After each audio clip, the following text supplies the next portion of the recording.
morning students, how are you? Hope students you are fine. Students last lecture में हम लोगों ने exercise 6B के कुछ क्वेश्चन सॉल्व किए थे which is related to cross product rule, proportion से रिलेटेड थे, जिसमें हम क्रॉस प्रोडक्ट रूल से हम लोगों ने क्वेश्चंस को सॉल्व किया था। अब ये क्रॉस प्रोडक्ट रूल क्या है actually for the proportion. Proportion क्या है पहले तो ये पता होना चाहिए। Proportion is actually equality of relation of equality between two ratios. अगर आपके पास टू रेशियोज़ इक्वल हैं then these ratios are in proportion. अब प्रोपोर्शन को सॉल्व करने के लिए हमारे पास एक रूल है which is the cross product rule. अब वो रूल क्या है आपको पता है, जो हमारे पास गिवन कोई भी लेट्स सपोज हमारे पास एक प्रोपोर्शन है, मैं यहाँ पे लिखती हूँ 2:3 प्रोपोर्शन 4:6। ये एक प्रोपोर्शन है। अगर इसमें आप देख रहे हैं 4 टर्म्स हैं, first second third and fourth, और ये आपके पास साइन ऑफ प्रोपोर्शन है। अब देखिए फर्स्ट और जो फोर्थ टर्म है that are called extremes and second and third terms are called means. अब students according to cross product rule product of extremes is equal to product of means. So यहाँ पे देखते हैं हमारी extremes क्या हैं 2 and 6 और मीन्स क्या हैं 3 and 4। सो 2 और 6 का प्रोडक्ट क्या होगा 12, 3 और 4 का प्रोडक्ट क्या होगा 12। It means product of extremes is equal to product of means. So these ratios are in proportion. So इनको इसी प्रोपोर्शन इसी फॉर्मूला को लेके हम लोगों ने कुछ क्वेश्चन सॉल्व किए थे। यकीनन आप लोगों ने उन सब की प्रैक्टिस कर ली होगी और अच्छी तरह समझ लिया होगा।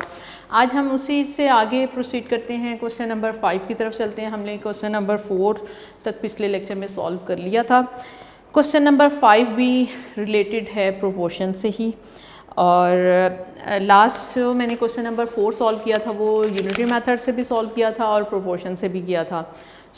लेकिन अब आगे क्वेश्चन नंबर 5 अगर आप देखें, मैं स्टेटमेंट पढ़ रही हूँ आपके पास, ये है 94 पेज बुक का, आप ओपन कर लें। क्वेश्चन नंबर 5 है Saba and Jain have toy cars in the ratio 4:5। अब आप देखें हमें एक रेशो गिवन है, सबा और जैन की टॉय कार्स में रेशो गिवन है 4:5। इट मीन्स अगर सबा के पास 4 हैं तो जैन के पास 5 कार्स होंगी। So if Sabah has 16 toy cars, then how many toy cars Zen has?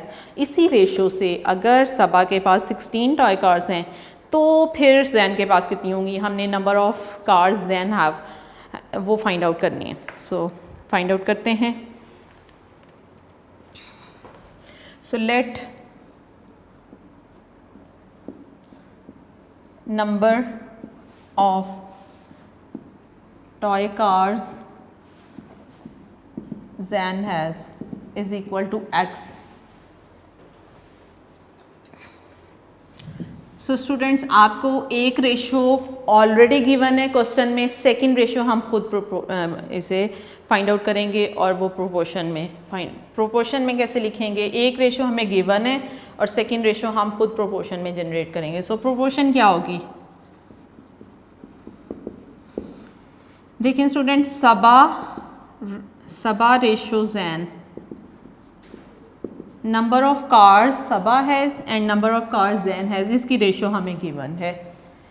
और सेकेंड रेशो जो हम खुद प्रिपेयर करेंगे वो जो हमने फाइंड आउट करनी है, जैन की कार्स फाइंड आउट करनी है और नंबर ऑफ कार्स जो सबा के पास हैं वो हमारे पास ऑलरेडी हैं। इट मीन्स वो जो रेशो बनेगी वो भी सबा और जैन की नंबर ऑफ कार्स की ही रेशो होगी। सो अगेन सबा और जैन में रेशो हो रही है उनकी कार्स में।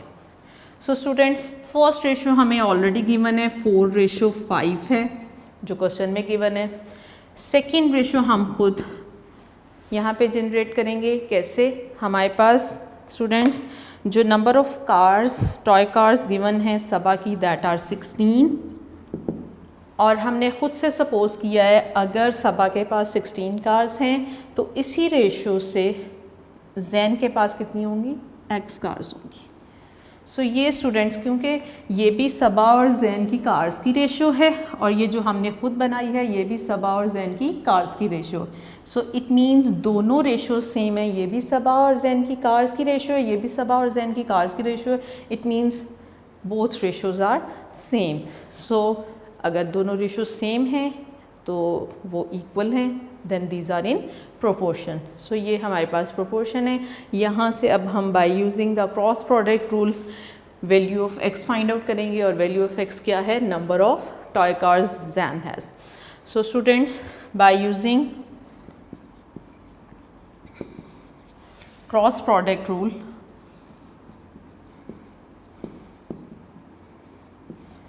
product of extremes is equal to product of means. So extremes हमारे पास क्या है, 4 and x. 4 और x का जो प्रोडक्ट होगा वही प्रोडक्ट होगा 5 and 16 का, because both ratios are same, so these are in proportion. अब यहाँ से हम x की वैल्यू फाइंड आउट करते हैं. स्टूडेंट्स, x की वैल्यू हम फाइंड आउट तब कर सकते हैं अगर जो 4 इसके साथ मल्टीप्लाई हो रहा है यहाँ से रिमूव होगा तो दूसरी साइड पे जाके डिवाइड हो जाएगा. अब 4 यहाँ आके जब डिवाइड होगा तो इस साइड पे, लेफ्ट साइड पे सिर्फ हमारे पास x है और दूसरी साइड पे 5 मल्टीप्लाई बाय 16 के साथ 4 डिवाइड हो जाएगा. स्टूडेंट्स, इसे सॉल्व अगर हम कर लेंगे राइट हैंड साइड को तो हमारे पास x की वैल्यू आ जाएगी. अब सॉल्व करने के लिए 2 तरीके हैं, या तो 5 को 16 से मल्टीप्लाई करके फिर 4 से डिवाइड कर लें, या आप देख रहे हैं 4 और 16 कैंसिल हो रहे हैं. 4 टाइम्स इज 16. अब आपके पास डिनोमिनेटर रिमूव हो चुका है, कैंसिल हो चुका है, और 5 को 4 से मल्टीप्लाई करेंगे तो आपके पास x की वैल्यू आ जाएगी which is 20. It means number of toy cars Zain has is 20 cars. So last में लिख देंगे hence number of toy cars Zen has is equal to 20. So you, by using the proportion formula, you can find the value of unknown quantity. कोई भी आपके पास unknown है और एक ratio given है तो आप सेकंड अननोन फाइंड आउट कर सकते हैं.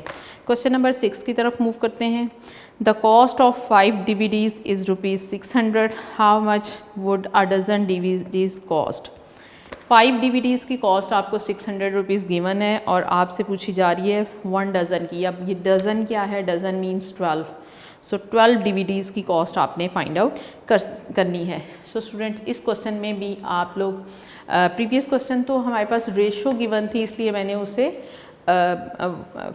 यूनिटरी मेथड से सॉल्व नहीं किया, लेकिन इस क्वेश्चन को, क्वेश्चन नंबर 6 को आप दोनों तरीक़ों से कर सकते हैं. यूनिटरी मेथड भी अप्लाई कर सकते हैं और ये प्रोपोर्शन का फार्मूला भी अप्लाई कर सकते हैं. सो यूनिटरी मेथड बहुत ईजी मेथड है, उसी से बेटर है आप सॉल्व कर लें. Question number 6. So cost of 5 DVDs हमें गिवन है. Cost of 5 DVDs is ₹600. सो हमें फाइंड आउट कितनी करनी है, 1 डज़न की, मीन्स 12 DVDs की कॉस्ट हमें फाइंड आउट करनी है. सो हम पहले यूनिटरी मेथड अप्लाई करते हैं. हम value of 1 DVD, cost of 1 DVD पहले फाइंड आउट करते हैं. सो कॉस्ट ऑफ 1 DVD अगर हमें फाइंड आउट करनी है, सो इस अमाउंट को हम 5 से डिवाइड कर देंगे तो हमारे पास 1 DVD की कॉस्ट आ जाएगी. सो 600 को 5 से डिवाइड करें. 5 1 times is 5, 1 is remainder, next digit 0 है, 5 2s are 10 और ये 0 आप उतारेंगे तो ये 0 ऊपर चला जाएगा. So students, 120 times, so 120 is the cost of 1 DVD. अब 1 DVD की कॉस्ट आ चुकी है, हमें फाइंड आउट कितनी करनी है, 1 डज़न की. 1 dozen means 12. So cost of 1 dozen, 1 dozen means 12 DVDs.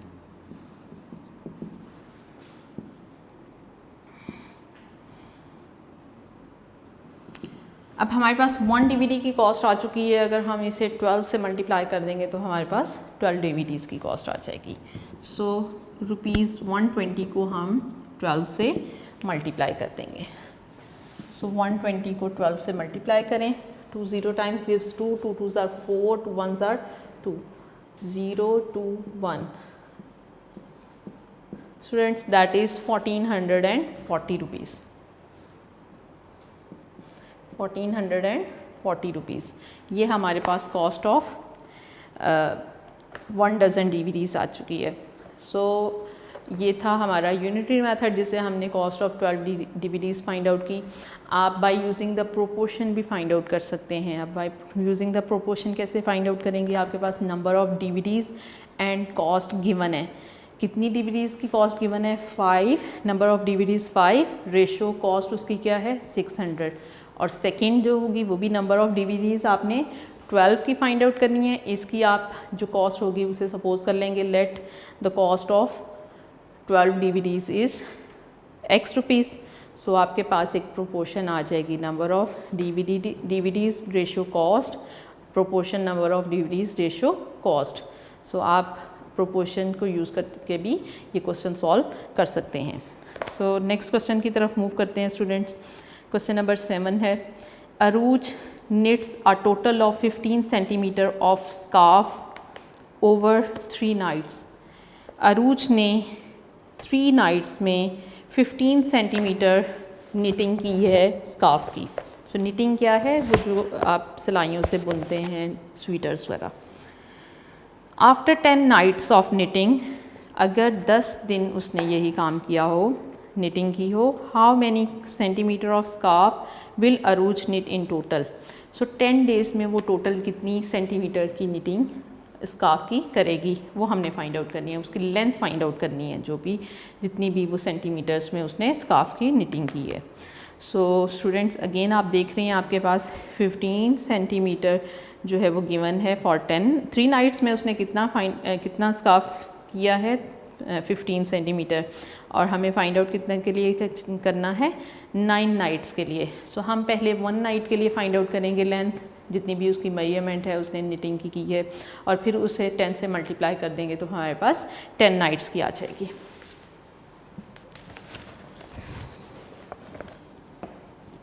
Question number 7। सो यहाँ पे ये भी बता दूँ, ये वाला क्वेश्चन भी आप प्रोपोर्शन से भी सॉल्व कर सकते हैं और bye using the unitary method भी सॉल्व कर सकते हैं।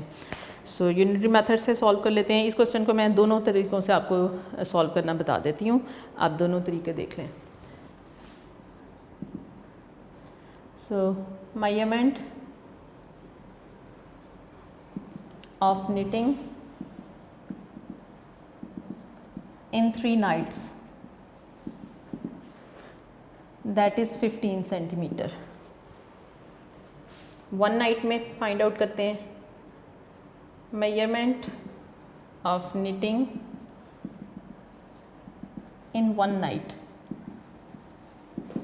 1 नाइट के लिए अगर फाइंड आउट करना है तो 15 को 3 से डिवाइड करना होगा। 15 centimetre divided by 3, that will be 5 centimetre. So एक रात में उसने कितनी मेजरमेंट की निटिंग की है? That is 5 centimetre. And we have to find for 10 nights. So measurement of knitting in 10 nights. So वो क्या है? 10 नाइट्स, आपके पास 1 नाइट की मेजरमेंट गिवन है 5 सेंटीमीटर, इसे 10 से मल्टीप्लाई करते हैं, दैट विल बी 50 सेंटीमीटर उसने 10 नाइट्स में निटिंग की है। सो अगर इसी क्वेश्चन को सेकेंड मेथड से प्रोपोर्शन से सॉल्व करना हो तो कैसे करेंगे?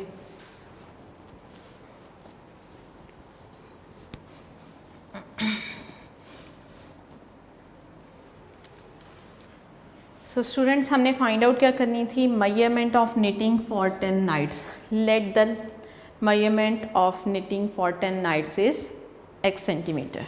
हम सपोज उसी चीज़ को करेंगे जो हमने फाइंड आउट करना है। सो सेकेंड मेथड करने जा रही हूँ। Let measurement of knitting in 10 nights is x centimetre. So students हमारे पास प्रोपोर्शन किन 2 क्वांटिटीज़ में होगी? सो आपके पास एक तो मेजरमेंट गिवन है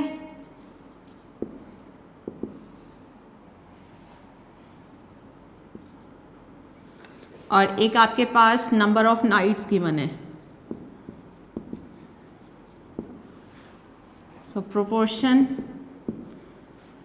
आपके पास ऑलरेडी कितनी मेजरमेंट गिवन है, 15 सेंटीमीटर उन्होंने किया है निटिंग, और कितनी नाइट्स में किया है, 3 नाइट्स में।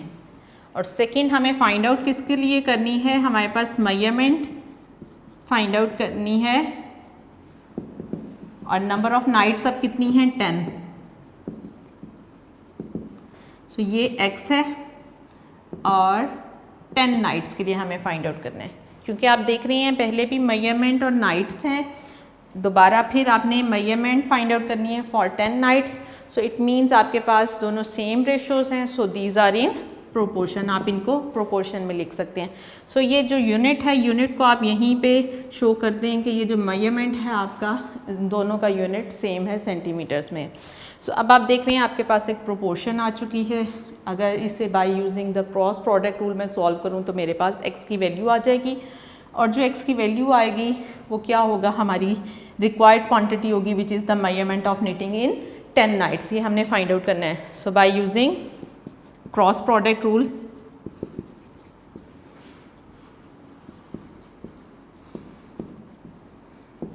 Product of means is equal to product of extremes।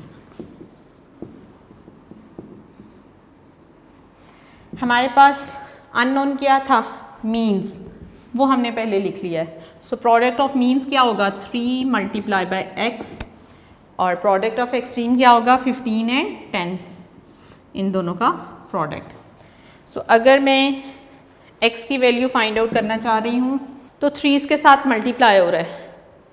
3 को जब हम इस साइड से रिमूव करेंगे तो दूसरी साइड पे आके वो डिवाइड हो जाएगा।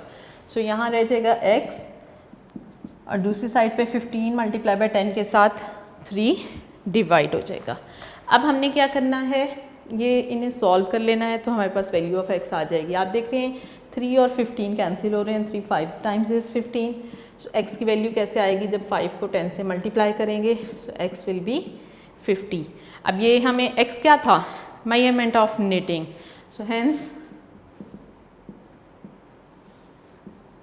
measurement of knitting in 10 nights, that is 50 centimeter। so students आप दोनों तरीके अडॉप्ट कर सकते हैं। ये जिस क्वेश्चन में अगर आप यूनिटरी मेथड से सॉल्व कर सकते हैं, वो इसलिए मैं अडॉप्ट करती हूँ क्योंकि वो शॉर्ट वे है इस क्वेश्चन को सॉल्व करने का। इसमें थोड़ा सा ये ज़रा प्रोपोर्शन है तो ये भी बहुत इजी मेथड, लेकिन इसमें थोड़ा सा स्टेप्स ज़्यादा हो जाते हैं, और यूनिटरी मेथड में आप 3 स्टेप्स में क्वेश्चन को सॉल्व कर सकते हैं। तो कोशिश करें आप यूनिटरी मेथड अप्लाई कर लें, कोई फ़र्क नहीं पड़ता। सो क्वेश्चन नंबर 8 की तरफ मूव करते हैं। There are 36 boxes of fruit drinks in 6 packages, how many boxes are there in 10 packages. अब स्टूडेंट्स आपके पास पैकेजेस हैं गिवन, 36 बॉक्सेस फ्रूट ड्रिंक के हैं। कितने पैकेजेस में, 6 पैकेजेस में कितने बॉक्सेस हैं, 36 बॉक्सेस हैं। And how many boxes are there in 10 packages, और हमने वैल्यू किसके लिए फाइंड आउट करनी है, 10 पैकेजेस में कितने फ्रूट ड्रिंक के बॉक्सेस होंगे वो हमने फाइंड आउट करने हैं। सो अगेन बता रही हूँ कि ये भी क्वेश्चन दोनों तरीक़ों से हो सकता है, यूनिटरी मेथड से भी हो सकता है, और इसी तरह आप लोग प्रोपोर्शन से भी सॉल्व कर सकते हैं। अब आपके पास यहाँ पे क्वांटिटीज़ क्या क्या हैं, एक तो नंबर ऑफ़ बॉक्सेस हैं और एक नंबर ऑफ़ पैकेजेस हैं। Number of boxes of fruit juice हैं और एक पैकेजेस हैं। So boxes ratio packages, proportion boxes ratio packages. अगर आप यूँ प्रोपोर्शन अडॉप्ट करें तो आप लोग इस क्वेश्चन को बाय यूजिंग द प्रोपोर्शन भी सॉल्व कर सकते हैं, लेकिन यहाँ पे मैं यूनिटरी मेथड, क्योंकि वो एक सिंपल बहुत आप 3 स्टेप्स में उसमें सॉल्व कर सकते हैं। सो हम क्वेश्चन नंबर 8 को यूनिटरी मेथड से ही सॉल्व करने जा रहे हैं। क्वेश्चन नंबर 8 जी स्टूडेंट्स, यहाँ पे हमारे पास number of boxes of juice in 6 packages कितने हैं, 36 हैं। Number of boxes of juice in 6 packages. ये कितने हैं 36। हम 1 पैकेज में फाइंड आउट करते हैं कितने नंबर ऑफ बॉक्सेस हैं। Number of boxes of juice in 1 package. So 6 packages में अगर 36 हैं तो 1 पैकेज में फाइंड आउट करने के लिए हम 36 को 6 से डिवाइड करेंगे। सो 6 टाइम्स इज 36। सो 1 पैकेज में कितने बॉक्सेस हैं 6 बॉक्सेस। और हमें फाइंड आउट किसके लिए करना है, हमें 10 पैकेजेस के लिए फाइंड आउट करने हैं number of boxes. So number of boxes of juice in 10 packages. So एक में कितने हैं 6 बॉक्सेस हैं। सो 10 में कितने होंगे multiplied by 10 that will be 60 boxes of fruit juice will be there in 10 packages. So students यूँ हम लोगों ने इसे by using the unitary method solve कर लिया है, लेकिन आप प्रोपोर्शन से भी सॉल्व कर सकते हैं। प्रोपोर्शन से कैसे करेंगे, आपने फाइंड आउट यहाँ पे क्या करना है, number of boxes of fruit juice in 10 packages, ये चीज़ फाइंड आउट करनी थी। सो आप इसी को सपोज कर लेंगे दैट विल बी x और फिर प्रोपोर्शन फॉर्म दे दें। सो स्टूडेंट्स यहाँ हमारी ये एक्सरसाइज जो है 6b कंप्लीट हो गई है और जिसमें हम लोगों ने प्रोपोर्शन को सॉल्व किया है bye using the cross product rule और यूनिटरी मेथड। सो ये थे हमारे कुछ वर्ड प्रॉब्लम्स जिन्हें हमने सॉल्व कर लिया। अब हम क्वेश्चन मूव करते हैं अपनी नेक्स्ट एक्सरसाइज की तरफ। नेक्स्ट एक्सरसाइज सॉल्व करने से पहले स्टूडेंट 6C एक्सरसाइज रिलेटेड है हमारे पास टाइप्स ऑफ प्रोपोर्शन से। सो पहले तो आपको पता होना चाहिए ये टाइप्स ऑफ प्रोपोर्शन क्या है, डिस्कस करते हैं। सो स्टूडेंट्स आपके पास प्रोपोर्शन क्या है,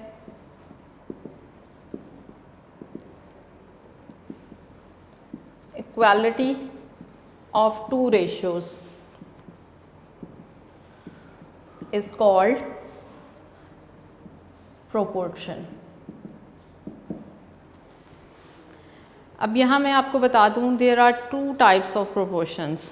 The first one is direct proportion and the second is inverse proportion। Inverse को indirect proportion भी कहते हैं। So types इसकी क्या हैं,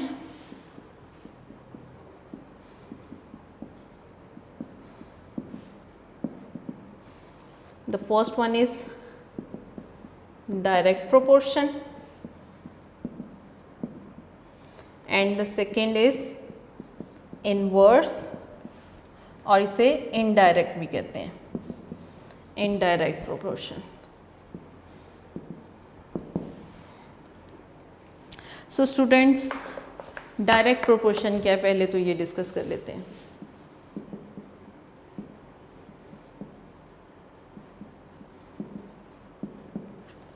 अब आपको पता है प्रोपोर्शन क्या है, equality of 2 ratios is called proportion. अब रेशियोज़ में आपके पास क्या होती हैं, हर रेशियो में आपके पास 2 क्वांटिटीज़ होती हैं और उनका कंपैरिजन है। सो एक्चुअली जो प्रोपोर्शन है वो भी कंपैरिजन बिटवीन क्वांटिटीज़ ही है। सो स्टूडेंट्स डायरेक्ट प्रोपोर्शन क्या है, if 2 quantities are related in such a way that increase or decrease in one quantity causes increase or decrease in the other quantity is called direct proportion। so इसे हम daily life से example लेते हैं। अगर students आपके पास let's suppose आप road पे जा रहे हैं, आप अपनी गाड़ी की जितनी स्पीड इंक्रीज़ करेंगे आप उतना ही ज़्यादा डिस्टेंस कवर कर सकते हैं और कम स्पीड करेंगे तो कम डिस्टेंस ट्रैवल करेंगे। सो आप देख रहे हैं आपके पास यहाँ पे क्वांटिटीज़ क्या क्या हैं, distance and speed. Speed increase हुई, डिस्टेंस ज़्यादा ट्रैवल हुआ, स्पीड कम डिक्रीज़ हुई, डिस्टेंस कम ट्रैवल हुआ। आप डेली लाइफ में डेली ग्रॉसरी के लिए जाते हैं, लेट्स सपोज आपने 5 kg शुगर परचेज़ करनी है।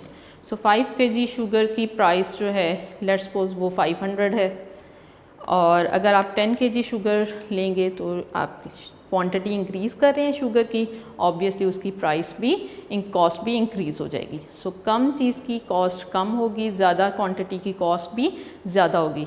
सो अब यहाँ पे हमारे पास क्वांटिटीज़ क्या हैं, एक तो क्वांटिटी जो भी उसका वेट या मास, और उसकी कॉस्ट, जितनी आप वो वेट इंक्रीज़ करेंगे उतनी ही चीज़ की कॉस्ट इंक्रीज़ हो जाएगी।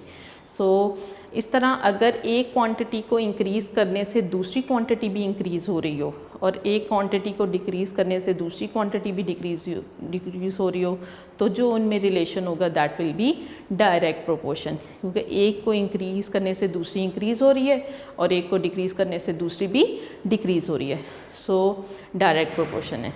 सो if two quantities are related in such a way that increase in one quantity causes increase in the other and decrease in one quantity causes decrease in the other, that is called direct proportion. So अगर first quantity increase हो रही है तो second भी increase होगी, first quantity decrease हो रही है तो सेकंड क्वांटिटी भी डिक्रीज़ होगी। सो ये जो मैं एरोस पुट कर रही हूँ इनकी डायरेक्शन सेम ये शो कर रही है कि ये डायरेक्ट प्रोपोर्शन है। सो लेट्स सपोज ये एक आपके पास नंबर ऑफ पेन्स आपने जो ख़रीदने हैं और उनकी कॉस्ट अगर ज़्यादा होगी तो ज़्यादा कॉस्ट होगी, कम है तो कम कॉस्ट होगी। सो यूँ आप डेली लाइफ में बहुत सी एग्जांपल्स देखते हैं जिनमें डायरेक्ट प्रोपोर्शन है। नेक्स्ट हमारे पास है इनवर्स प्रोपोर्शन। इनवर्स प्रोपोर्शन आप देख रहे हैं, इनवर्स का मीनिंग क्या है, उलट, ऑपोजिट। सो इनवर्स प्रोपोर्शन क्या होगा, सो इनवर्स प्रोपोर्शन डायरेक्ट प्रोपोर्शन से टोटली ऑपोजिट होगा। जैसे डायरेक्ट प्रोपोर्शन में रिलेशन क्या था कि एक चीज़ ज़्यादा हो रही है तो दूसरी भी ज़्यादा हो रही है, एक कम हो रही है तो दूसरी भी कम हो रही है। लेकिन इनवर्स में क्या होगा, अगर एक क्वांटिटी इंक्रीज़ हो रही है तो दूसरी डिक्रीज़ हो रही है। सो इनवर्स प्रोपोर्शन की डेफिनेशन क्या है, if two quantities are related in such a way that increase in one quantity causes decrease in the other and decrease in one quantity causes increase in the other, then that will be inverse proportion. So inverse proportion की भी हम examples लेते हैं। inverse proportion क्या है,